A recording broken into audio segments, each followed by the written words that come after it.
Why build robots that look like humans? Generally, we like to see things in our own image. But most importantly, it's just the world around us is made for us. Infrastructure changes incredibly slowly, and I think it's going to be a long time until society is kind of adopted to robots. Recently, 1X Technologies opened pre-orders for Neo, its home humanoid robot. You may have caught my first video, where Neo did various household chores, but was actually being teleoperated by a company employee in a VR headset. The goal is to make Neo fully autonomous.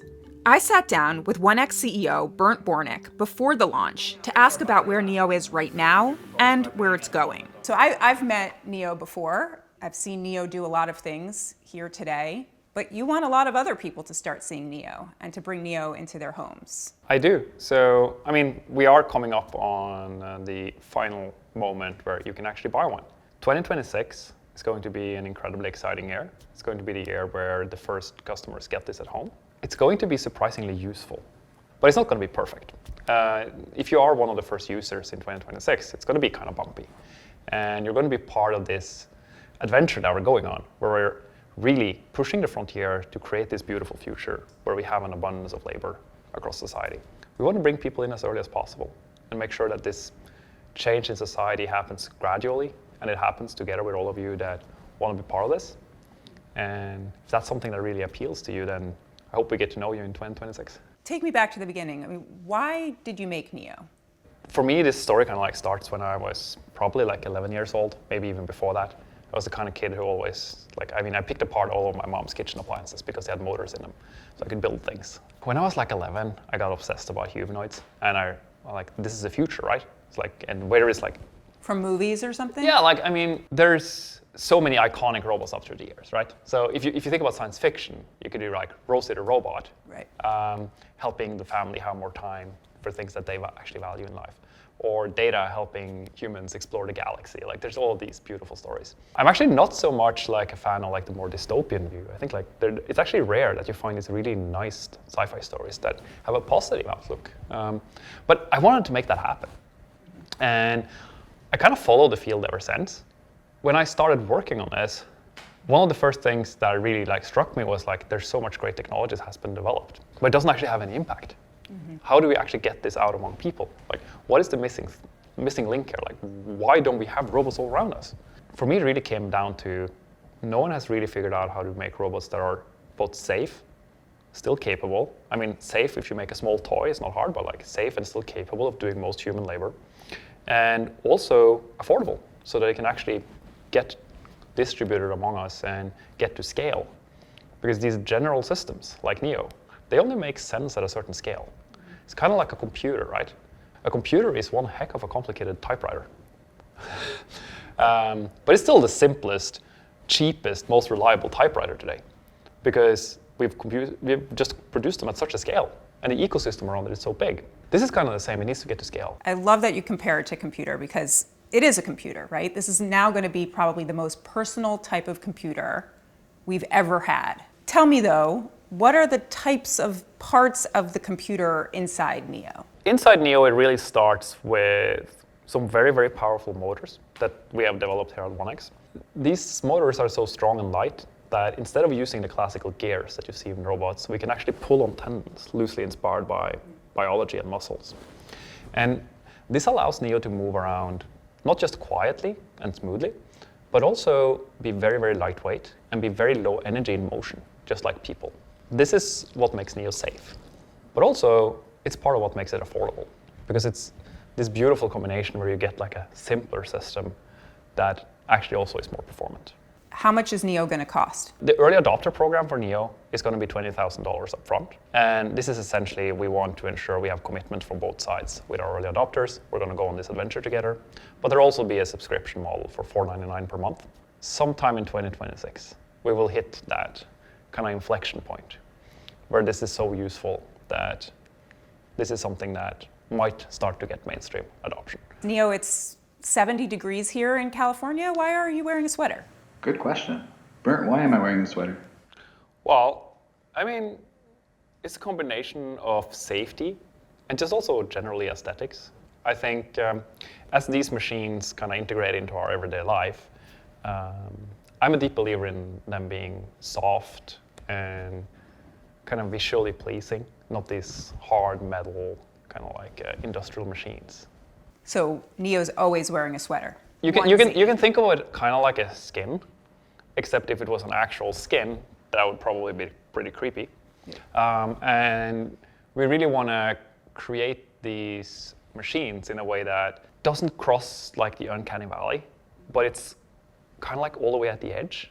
There's this beautiful kind of gap that we've discovered where it's not creepy because it's not a human, but it's human enough that you identify with it and you kind of like vibe with the body language and like all these things work out pretty well, but it's not creepy.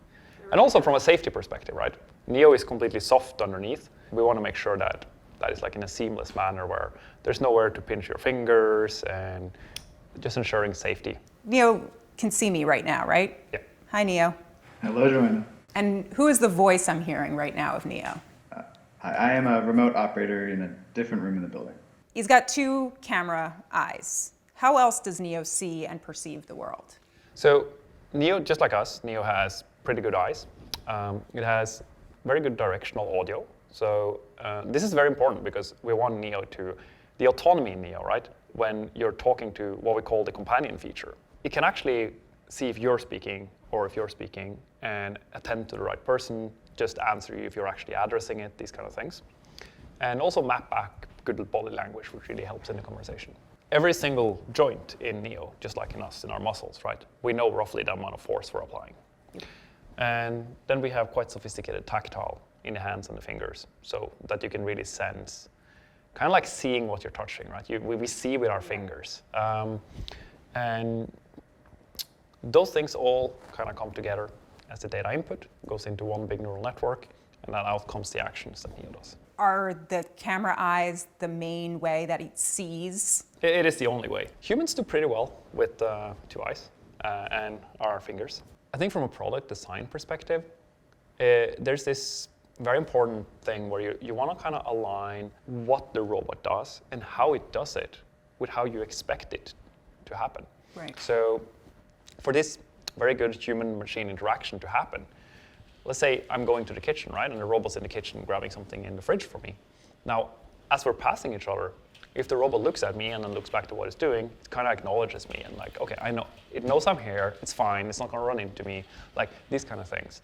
Also, when you're transferring knowledge from humans into a machine, because that is essentially what we're doing with Neo, right? We're taking as much as possible of what is like human knowledge, both from a theoretical perspective, but also from how you do tasks. And we transfer this to the machine. You want these 2 modalities to be as close as possible so that that transfer is as smooth as possible. But that really is the big question. Why build robots that look like humans? Well, first of all, I think generally we like to see things in our own image. But most importantly, it's just the world around us is made for us. Infrastructure changes incredibly slowly. And I think it's going to be a long time until society is kind of adopted to robots. And like, I think also we don't want to do that. Yeah. I actually want to go the other way. I really like the idea of being able to build architecture that is not centered around how to make machines more efficient, but actually around quality of life for us. And then ensure that our machines can actually fit into this environment and still be helpful. And also, I mean, biology did a pretty good job. It is very hard to come up with something that actually works better. And believe me, we've tried. Humanoids are not the perfect solution to everything, but they're a pretty good solution to everything. And you would rather have something that's a pretty good solution to everything than to have specialized things that are slightly better at all of the individual things, because it allows you to get to economy of scale. But some people will respond to that and say, you know what's pretty good at everything? Humans. I agree. Actually, I'd say like we're pretty freaking amazing. Right? So why make a machine?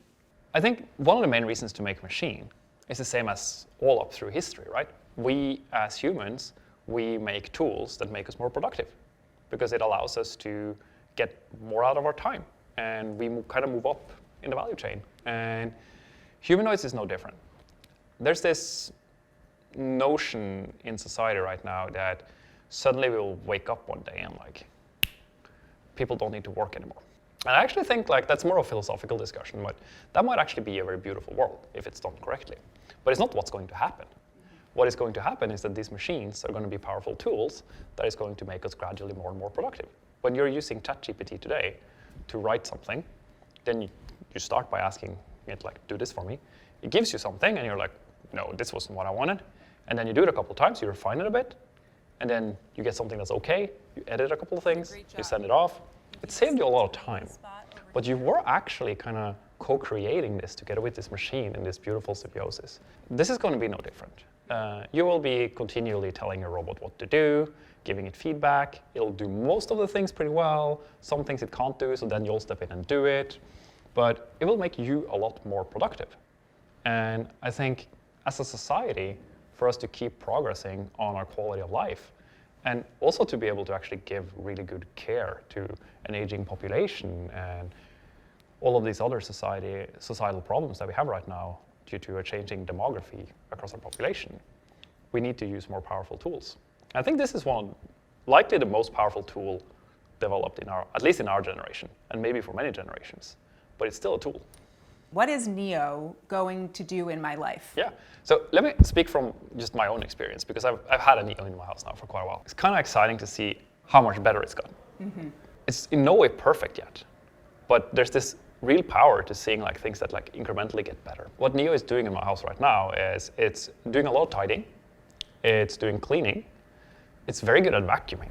Actually, like it beats my Roomba because it actually can move the chairs out of the way, it can vacuum in the couch, and like, yeah, it does a really good job of vacuuming. That's something that works really well. It does some cleaning, it does parts of the laundry, and it doesn't do all of these things, but it does a pretty good job. So at this point, I'd say like Neo maybe saves me half an hour per day. Can you just define what teleoperation is? Teleoperation is essentially when there is a human in the loop to help make decisions for the robot. This is essentially the same as if you take a Waymo today. Mm-hmm. Then the car is driving by itself, but there is someone monitoring multiple cars, and if the car gets into a situation where it's unsure what to do, we'll help the car actually make the decision so that the car can continue successfully. This is the same thing, just done for robotics. And done in your home. And done in your home. In a very personal space. Yes. First of all, I think it's quite important for me to just say that in 2026, if you buy this product, it is because you're okay with that social contract. If we don't have your data, we can't make the product better. That being said, we want it to be on your terms, right? Mm-hmm. So we want to, of course, make sure that we respect privacy as much as possible, and that it's always on your terms. You are always in control. Some examples of this is, of course, the teleoperator does not see you, right? We can blur people. Teleoperator also cannot go into specific parts of your home where you set no-go zones. So that's enforced on the software level. So even if the teleoperator would try, they cannot get the robot to go into those homes. And also the teleoperator can never connect to a robot unless you approve it. The same goes when it comes to actually training on autonomous data. If something happens that you don't want anyone to see, you can go into your app and you can delete that segment of data. Mm-hmm. You shouldn't need to do so because we at 1X or anyone else can never see that data. Right. We don't have access to see that data. The model will train on the data, but people will not be allowed to see that data. If we for some reason need to see that data, let's say something special happened and we're like, what is happening here? Like we would really like to see what happened. Yeah. We send you a request. And in your Neo app, you'll get a request of like, can we look at this specific date, this time window? Here's the video of what happened. Because you have the decryption key, so now you can look at this and you can say like, okay, this is what happened. And you can say like, okay, that's not really that bad. Like, sure, you can see that. Or you can say no, and then we can't see it. Most of the data, we need it to be able to make the product better, but never without you being okay with it. If I hear you right, soon I will be able to buy Neo. Neo can come into my house and do chores around the house. Yes. But some of those things it needs help with. It needs teleoperation from someone here, like... Either teleoperation or you helping it through language. Okay. Yeah. So both kind of serve the same purpose, right? In guiding the system to try to do something in a different manner because what it was currently doing doesn't quite work. And I do hope that most of this will be through actual just voice-assisted kind of prompting of the system. That's what we're working towards, right? And that is starting to work pretty well. To many people, this is crazy, right? This has got a crazy idea. I'm going to let a robot into my house that is able to be even manipulated by a different company and see into my home. You have to be okay with this for the product to be useful. Without the robot being able to see what it's doing, it's not going to be able to do the task, essentially. I think all of these privacy things, they're always a social contract where it's about how useful is the product. And I'm a big fan of what I call like big brother, big sister principle, right? Big sister helps you, and it's kind of a trade. Big brother is just there to kind of monitor you. And we are very much the big sister, right? So depending on how much you want to trade, we can be more useful. And you decide where on that scale you want to be. What can Neo do autonomously? It can do most things autonomously, but it's not necessarily going to be to the quality that you want. So I'll give you an example. One of my favorite things to do in my home right now with my Neo is I can sit on the couch and I'm just like winding down for the day and reading, and someone knocks on the door and I say, hey Neo, can you go get the door? And Neo goes, gets the door, opens it up, says hi to the guest, and here Neo is running in companion mode, not like we had now, but the AI is actually speaking. And that works really well. And maybe 1 out of 10 times, Neo will like fiddle a bit with the door and like, I'm like, this isn't going well. And I'll go over and say like, hey Neo, take a few steps back. And the robot does that, and I say like, hey Neo, try again.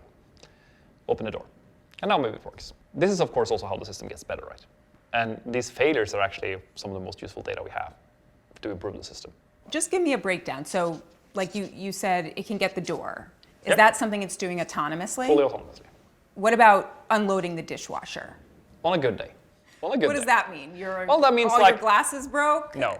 You're like, crap, I got to go buy a whole new set of silverware and dishes from Crate and Barrel? It can do some of the things in my dishwasher, depending on who put it in there and how it was put in there. So if you make it very hard to get things out of the dishwasher again, then it will require some assistance from someone helping the robot, usually through Teleop, right? If things are pretty clean and tidy and easy, then yes, it can do it. And then the important part is to ensure that the model actually knows whether or not it thinks it will be successful. So that instead of failing by dropping a glass on the floor, it fails by trying to pick it up and say, oh no, I shouldn't do this. Might be able, but like the risk profile is to such an extent that I should not do this because I might actually fail at this. And this is a glass, so if I fail, it's actually pretty bad. This was like a teddy bear that I was picking up from the ground to put in the basket over there. I'll just try, because like the failure doesn't matter, right? I do expect that by the time you get this product, all these things will be working a lot better than it is today, because it's progressing very fast.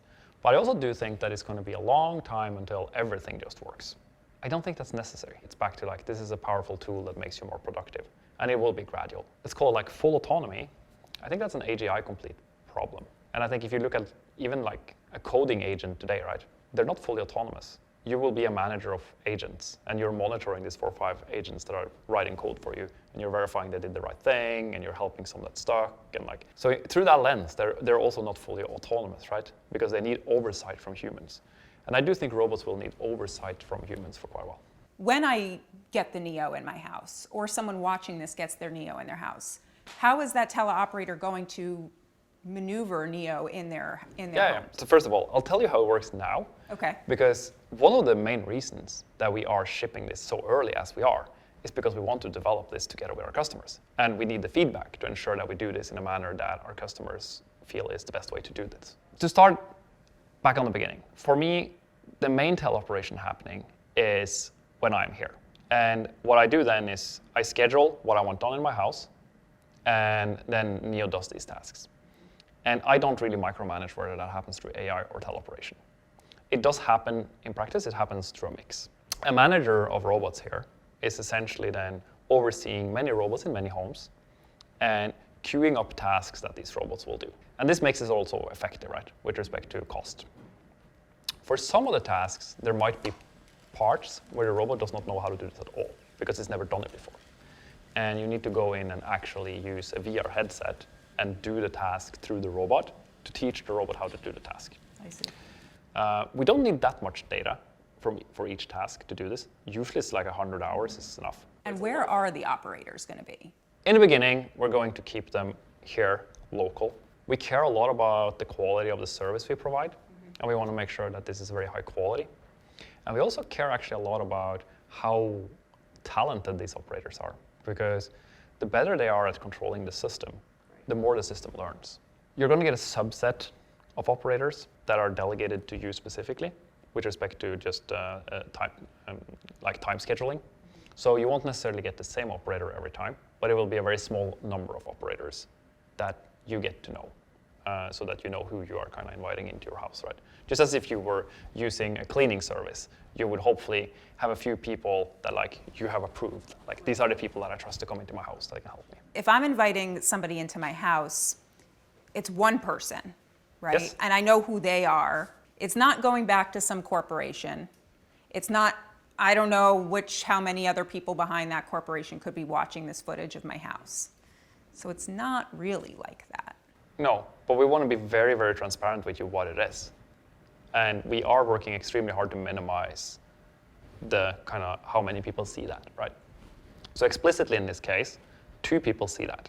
It is the operator, and then it's the manager that is monitoring the set of operators from a safety perspective, so that operators can never do anything that we don't want them to do. Mm-hmm. If you want to, we can make sure none of them see you, that you are blurred out, so they just see your home. That's an option, because if you want the robot to interact with you socially Right. really well, then that's easier if we can actually see your body language, etc. But that's up to you. Now, if you are not okay with this, you don't ever have to have this happen. Then you can just say, I'm just going to use Neo scheduled for when I'm not at home, and then I'm going to, other than that, use the autonomy. You do have a 66-pound robot, Yep. right? And I believe he can lift almost 150 pounds. Yep. That's a heavy piece of machinery to have in a home. As a robot, it's an extremely light piece of machinery, but it's still a heavy piece of machinery. It starts from first principles. Why are people safe? Generally, if I tripped and fell on you, it might be painful, would probably be awkward, but you're not going to die. That is because I'm very low energy. When I am moving, there's very little energy in my motions. Also, I'm soft, right? Okay, so first of all, we need to make Neo soft. Now, if you make Neo soft, and Neo is about 5'6", so if you're 5'6" and you're soft, and then you fall on someone, what can you weigh before this is dangerous? And this is a scientific question, right? And there is good data. You look at the actual data on impacts on human bodies and likelihood of concussion or serious injury and all these kind of things. It's like 70-ish pounds. We put 66 as the goal because we want to have some margin.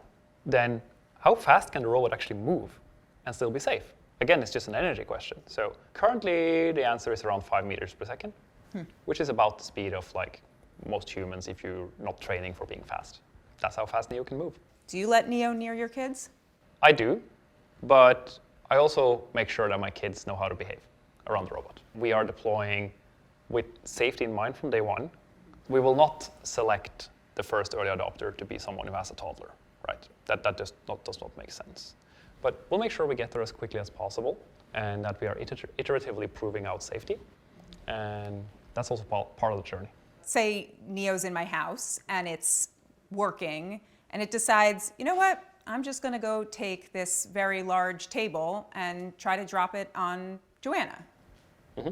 Maybe your operator decides that. Maybe your AI decides that. Well, those two are very different. So if the operator decides that, then that's the same as the cleaner that you have hired coming into your house, picking up your table and dropping it on you. Except we can actually control safety here way better. These operators, they have a manager that is actually seeing what's going on with the operators and ability to intervene, and we have like dual layers of safety. So we can actually provide a better safety than if you had someone come over. And we also run very, very deep qualification checks for the people that get to be operators. That doesn't mean that there's no risk, but I think we can do that a lot better than what you are accepting today. Now, when it comes to AI safety, that's a deep, deep research problem and something that we're spending an enormous amount of time on. And this comes down to aligning models, right? Any AI model that is not well aligned can do something that is harmful. Now, to ensure that this does not happen, we do run multiple systems. So we also run inspector systems that just have like very simple goals of like there are specific things the robot is not allowed to do because it might be unsafe. And then the model itself, which is trained to be safe. That's going to be a continuing research and a continuing thing on the product development through the years, right? And we're nowhere near done with everything we're doing here. Is there a kill switch on Neo? Yes, there is. Where? Not disclosed yet. But it's You're going to tell people though where it is. we are going to tell people. Okay. We're actually going through the final testing right now on where it should be for.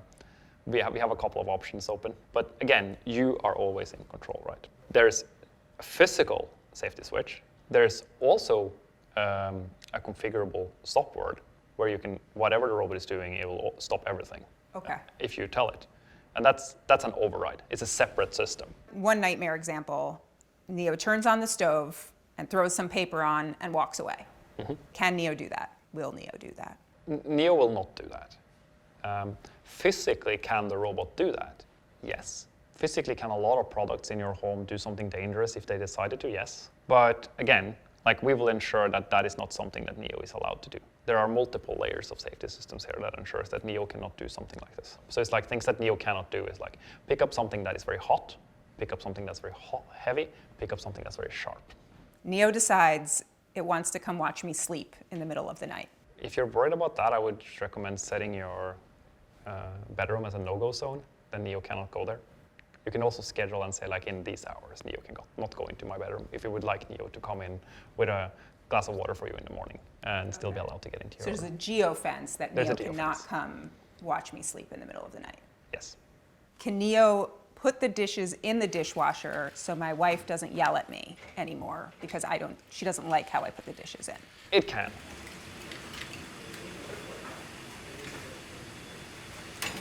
And importantly, Neo can actually wash his hands, which is a very subtle thing. Really? Yeah, so the hands on Neo is actually submersible. Really? And this is essentially if you're going to work in a home. Yeah. And one of the first things we really realized when we put it in my home, and the first thing my wife is how does it wash its hands? Can Neo walk my dog? Yes, Neo can walk your dog. Will Neo be allowed to walk your dog? That's something interesting that we're just working on now because that's into a public space. I see. And can Neo pick up the poop from the dog? It can. With a bag or without a bag? You have to use a bag.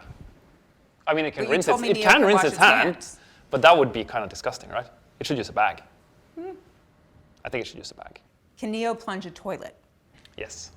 Has he plunged your toilet? Yes. We'll stop at that question. I wanted to show you a video of NVIDIA's Jensen Huang talking about the future of robots. Let's see if I can do this Everything is going to be robotic. All of the factories will be robotic. Robots interacting with robots, building products that are robotic. here. Is that how you see the future? We're going to be able to create this incredibly powerful tool that increases our productivity to where we can increase the quality of life all out through society. One very important stepping stone here is robots building robots, because that's really the unlock that allows you to do this at proper scale. There will be more humanoids on the planet than there are people.